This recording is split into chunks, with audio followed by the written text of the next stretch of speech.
Hi friends, ఈ వీడియోలో మీకు మంచి డెకరేటివ్ వాల్ హ్యాంగింగ్ చూపిస్తున్నాను.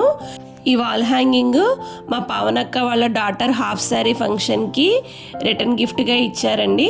అందరిలాగా రెడీమేడ్గా షాప్లో దొరికే గిఫ్ట్ ఆర్టికల్ కాకుండా ఇలా తన క్రియేటివిటీతో వాల్ హ్యాంగింగ్స్ తయారు చేసి ఫంక్షన్కి విచ్చేసిన గెస్ట్స్ అందరికీ కూడా రిటర్న్ గిఫ్ట్ లాగా ఇచ్చారు.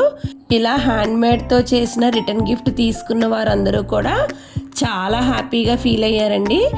అంతేకాకుండా మా పవనక్క స్వయంగా చేసి అందరికీ ఇలా రిటర్న్ గిఫ్ట్ ఇచ్చినందుకు తను కూడా చాలా హ్యాపీగా ఉంది. ఇది తయారు చేసేటప్పుడు మమ్మల్ని కూడా హెల్ప్కి రమ్మంటే తన డైరెక్షన్లో మేము కూడా కొంచెం హెల్ప్ చేశాము. రిటర్న్ గిఫ్ట్ తీసుకున్న వాళ్ళందరూ కూడా చాలా బాగుందని కాంప్లిమెంట్ ఇచ్చి మరీ వెళ్ళారండి. ఈ రిటర్న్ గిఫ్ట్స్ని ఫంక్షన్ హాల్లో స్టేజ్ దగ్గర హ్యాంగ్ చేశారు. అదంతా కూడా డెకరేషన్ అనుకున్నారు వచ్చిన వాళ్ళు. మా పావనకి ఇచ్చిన రిటర్న్ గిఫ్ట్ మీకు కూడా నచ్చినట్టయితే please like, share and subscribe my channel friends.